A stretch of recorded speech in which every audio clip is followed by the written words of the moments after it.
Atmosfer Islam begitu kental di kota ini.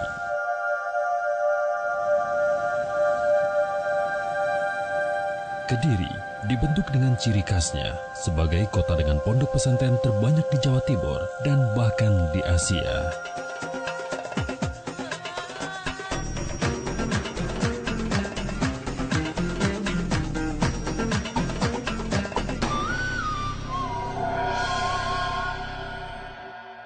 Ya Badaratin, Ya Badaratin.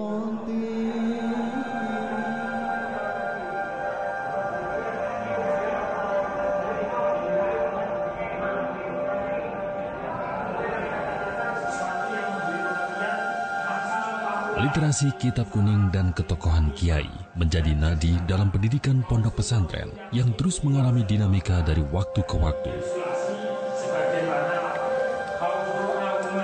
Pondok pesantren pun tetap menjadi entitas di Kediri sebagai negeri pesantren, negeri para santri.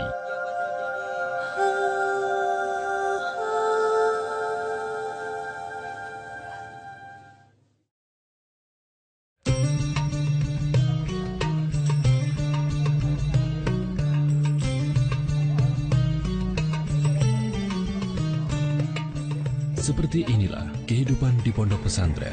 Memang tidak semua pondok pesantren di banyak tempat terlihat seperti ini.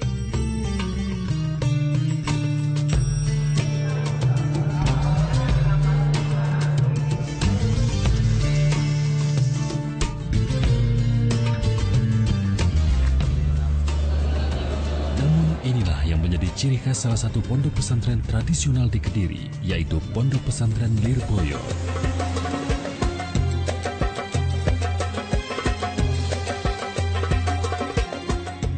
Seperti yang dijalani salah satu santri Lirboyo, Badrun Tajala, potret pesantren sebagai pondok atau asrama sederhana di mana para santri tinggal bersama-sama ada di sini.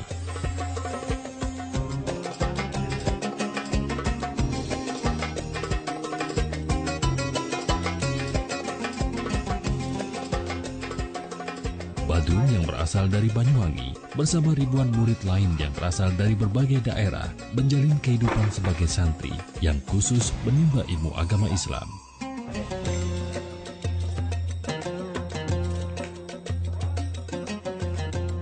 Makan bersama ala santri seperti ini terkesan serabutan.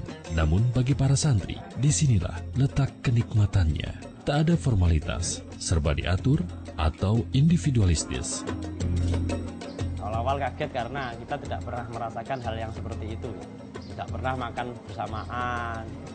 Mungkin sekamar ada yang kecil, ada yang besar.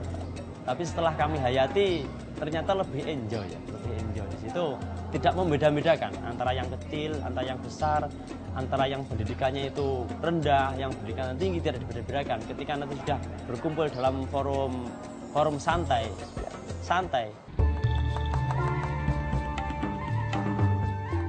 Santri di pondok pesantren umumnya punya sebuah kebiasaan unik, yaitu menggunakan barang yang ada sebagai milik bersama yang dikenal dengan gazab. Budaya gazab tidak terbatas pada satu jenis barang seperti sandal, baju, sarung, kopiah, hingga handuk, tapi juga makanan.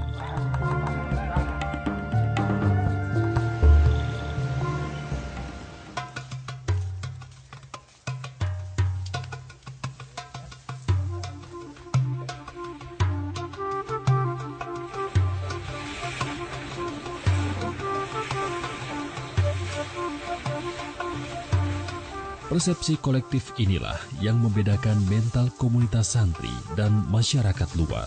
Lingkungan pondok membentuk sikap egalitarian yang berwujud pada tenggang rasa dan sosial yang tinggi dari para santri. Ajaran Islam dan mengajarkan kesederhanaan dan juga tidak membuang-buang waktu. Yang mana Lirboyo itu dihuni oleh santri sekitar 10 ribuan, namun ya suasana kondusif, tidak ada tawuran. Di samping ilmu dan juga ibadah diperhatikan, akhlak diperhatikan, itulah kelebihan pesantren.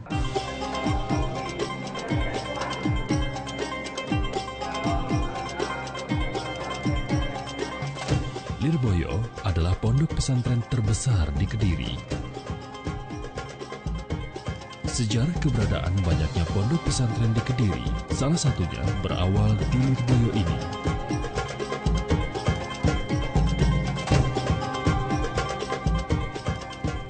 Begitu banyaknya pondok pesantren di Kediri, tidak lepas dari sejarah panjang munculnya pondok pesantren di Nusantara. Kapan dan di mana model pesantren pertama kali didirikan masih belum diketahui secara pasti.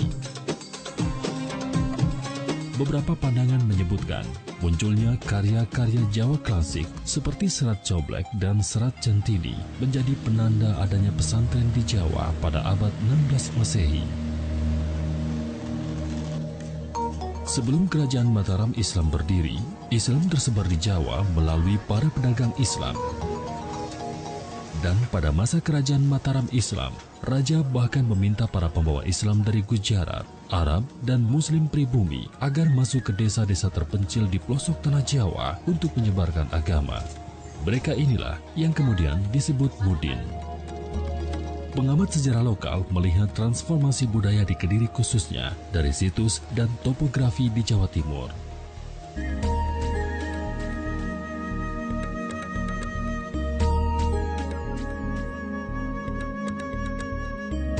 Perkembangan Kediri sejalan dengan pertumbuhan Sungai Brantas yang sedemikian dinamik, itu telah hadir pula di Kediri ini para saudagar-saudagar Muslim pada zamannya.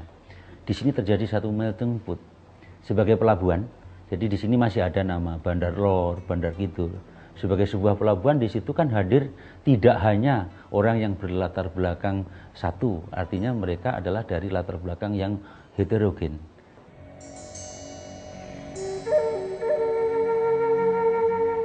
Salah satu waliullah yang berperan penting menyebarkan Islam di Kediri adalah Syekh Wasil Setono Gedong.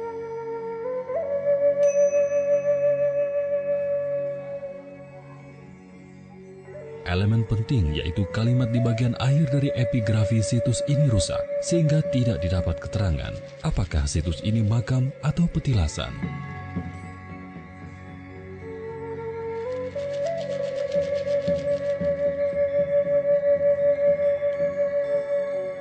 Di Setono Gedong ini dimakamkan seorang aulia besar. Masyarakat Kediri lebih mengenal dengan sebutan Syekh Wasil. Karena ini tertulis dalam salah satu epitaf mereka sendiri, Al-Wasil. Dalam lintasan sejarah, Syekh Wasil berasal dari Arab yang diminta Raja Mataram menyebarkan Islam di kawasan Kediri. Situs Setono Gedong yang diyakini menjadi petilasan Syekh Wasil menjadi penanda dimulainya perkembangan Islam yang pesat di Kediri.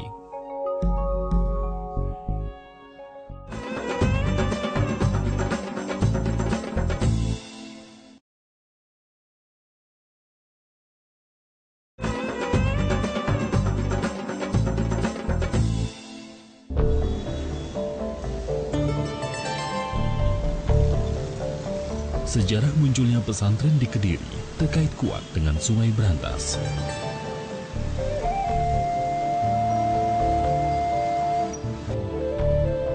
Sungai Brantas membelah Kediri menjadi dua bagian dengan hamparan dataran rendah berupa persawahan yang subur di sebelah timurnya. Dari sungai inilah nasab sejarah pesantren bermula.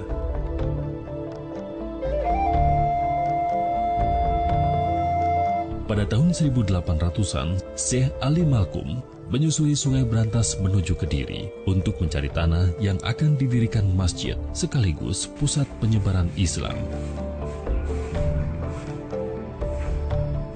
Di lokasi yang bernama Banjar Melati ini, masjid yang dibangun Syekh Ali Malkum yang kemudian menjadi masjid tertua di Kediri. Generasi Kiai Ali Malkum yaitu Kiai Soleh melahirkan keturunan yang alim. Anak-anak perempuan Kiai Soleh pun dinikahkan dengan para alim yang pada perjalanannya masing-masing menjadi pendiri pondok pesantren di Kediri. Yang pertama Kiai Soleh Banjar Melati, kira-kira di daerah Bandar. Awalnya Lirboyo itu menantu dari Kiai Soleh. Dan Lirboyo awalnya itu daerah yang tidak karuan ya. Maksudnya ya sekarang isanya banyak preman-preman. Oleh Kiai Soleh ditempatkanlah menantunya, salah satu menantu yaitu Ki Abdul Karim untuk tinggal di Lirboyo untuk dakwah tahap demi tahap, akhirnya orangnya menjadi baik.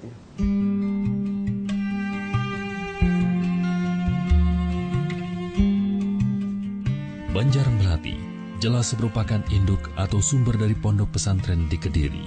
Namun Banjarmelati belum berwujud pondok pesantren ketika itu.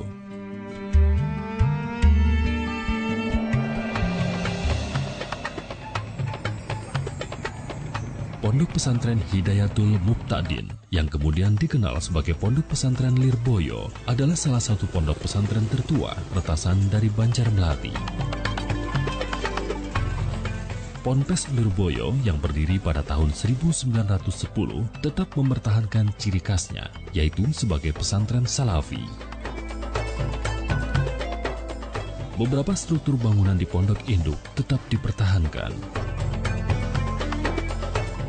Gerbang lama di depan masjid ini dahulu adalah pemisah antara halaman masjid dan rumah Kiai Abdul Karim.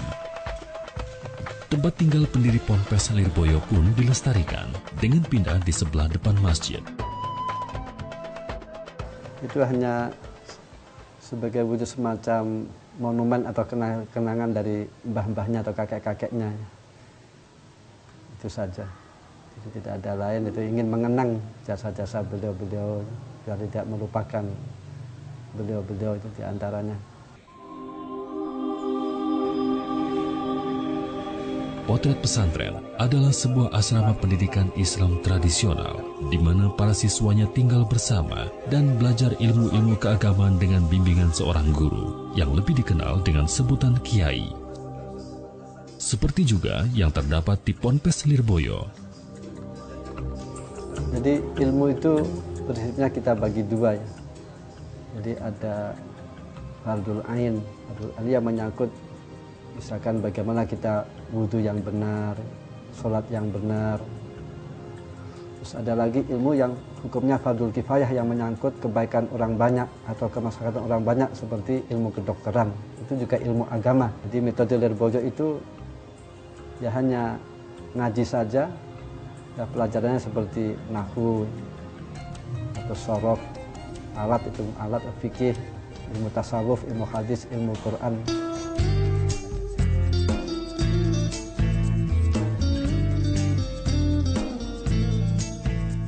Salah satu keunikan Ponpes Lirboyo sebagai lembaga Tafaqufidin adalah mata pelajaran bakunya yang ditekstualkan pada kitab-kitab salaf atau klasik yang populer dengan sebutan kitab kuning. Istilah kitab kuning lebih familiar karena memang ketika itu kitab-kitab salaf dicetak di kertas berwarna kuning. Jadi kitab kuning itu prinsipnya memfokuskan pendidikan yang ada hubungan dengan ibadah dan ada yang berhubungan dengan masyarakat.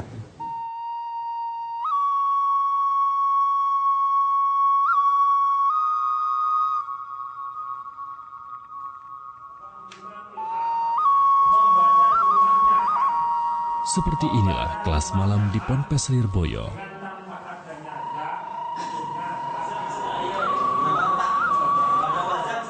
Sesi musyawarah begitu hidup di semua kelas.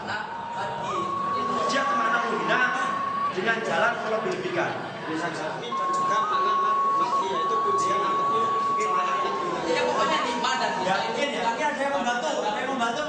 Bagaimana madrasah itu sistemnya di Lirboyo itu pelajaran dihafal.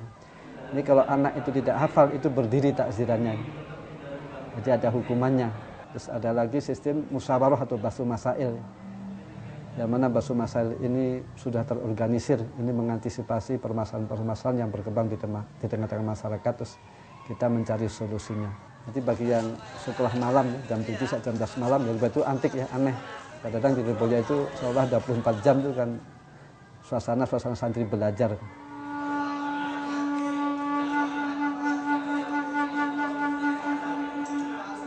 Tingkat pendidikan untuk ilmu salafi di Ponpes Lirboyo dimulai dari tingkat ibtidaiyah, tsanawiyah, hingga aliyah.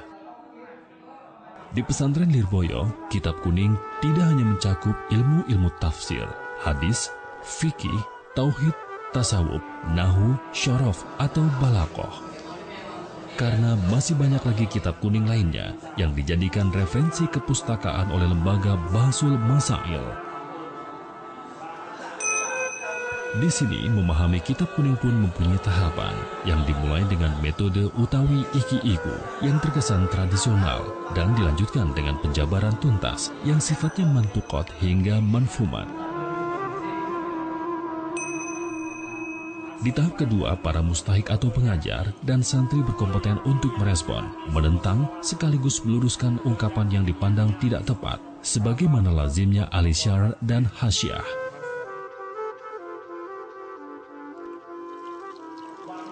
Melalui tahapan inilah, banyak santri secara aplikatif lebih memahami kaidah nahwu dan syaraf dibandingkan dengan penjabaran dengan instan dan bebas. Sapa gulamul qaumi amrun utawi amr.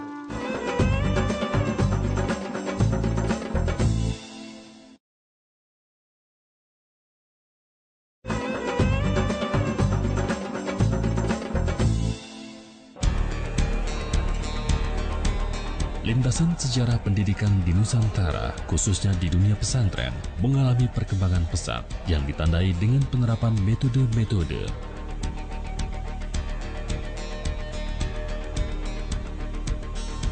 Dari sekian banyak pondok pesantren yang tersebar di seluruh pelosok tanah air, terdapat berbagai macam ciri khas dalam metode, terutama kurikulum pengajarannya. Gagasan sang pendiri menjadi ruh pembentukan kurikulum pesantren. Di Ponpes Salafiyah, di Bandar Kidul ini misalnya, sistem pengajarannya mengadopsi Ponpes Lirboyo. Ini pondok cuma namanya ya, namanya Salafiyah. Tapi sistem yang ada di sini kebanyakan merangkap sekolah di umum. Teman-teman yang ada di sini itu campur, bukan Salafiyah murni. Justru Lirboyo yang Salafiyah murni, yang pondok induk.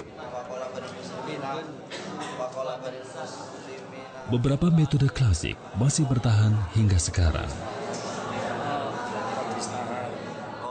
Kalangan santri mengenal beberapa metode dengan istilah sorogan, bandongan, atau weton. Sorogan itu satu persatu anak membaca di depan guru. Terus ada yang sistem kiai membaca kitab di depan murid-murid yang banyak. Terus juga di madrasah, ini lapis-lapis pendidikan di pesantren.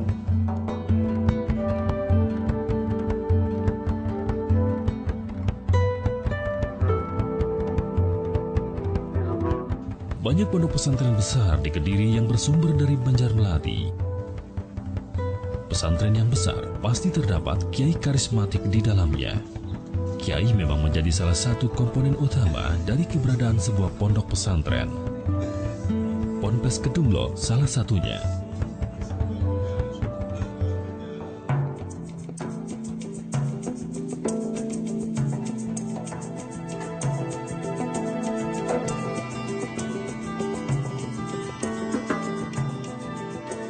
Ponpes Kedunglo didirikan oleh Kiai Muhammad Ma'ruf, salah satu kiai besar yang di awal abad 20 dikenal sebagai tiga serangkai bersama Kiai Abdul Karim dari Lirboyo dan Kiai Hazim Ashari dari Tebu Ireng Jombang.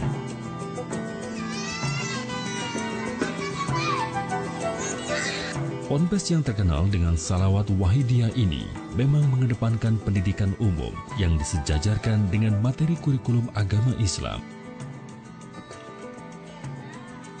Lebih dari 1.000 santri belajar agama di sini dan menempati pondok pesantren yang berada di dalam dan di sekitar kawasan pesantren.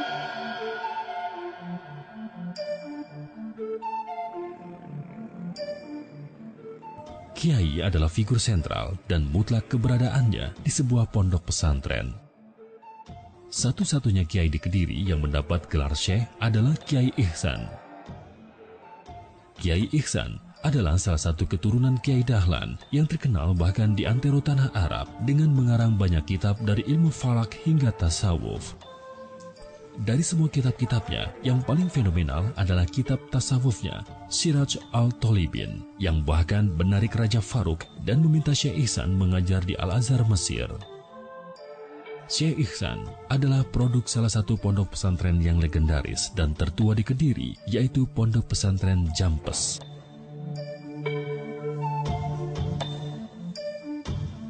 Jampes didirikan tahun 1886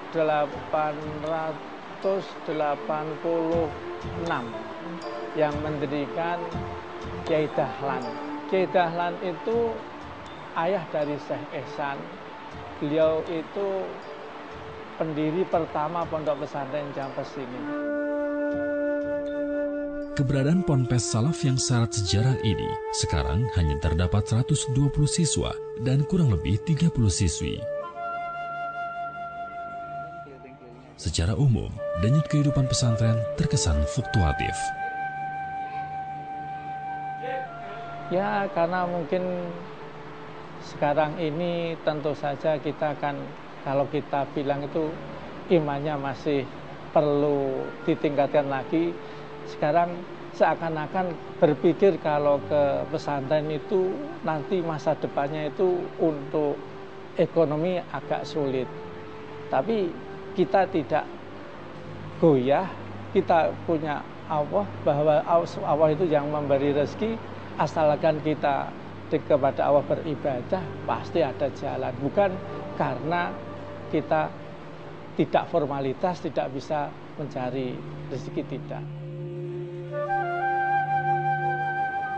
Satu hal yang pasti, bahwa keberadaan puluhan bahkan ratusan pondok pesantren tidak lantas sebuah pesantren menjadi superior, mendominasi, atau bahkan memonopoli. Tentang perbedaan-perbedaan saya kira tidak ada. Kita satu misi. Saya kira mungkin pondok tahu kiai seluruh dunia itu tidak ada yang saya ingat.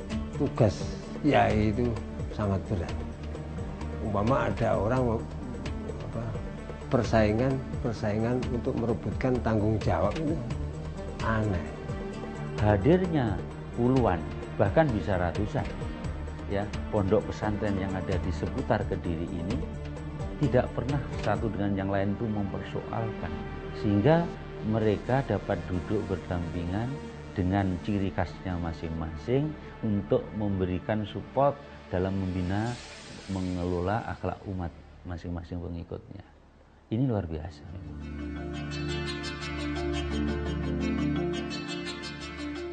Pesantren adalah peranata pendidikan tradisional yang terus bertransformasi. Maka nanti tidak wajib untuk. Di pesantren, kiai akan menghadapkan para santri dengan berbagai cabang ilmu agama yang bersumber dari kitab-kitab kuning, sehingga pemahaman serta penghafalan terhadap Al-Quran dan hadis menjadi syarat mutlak bagi para santri.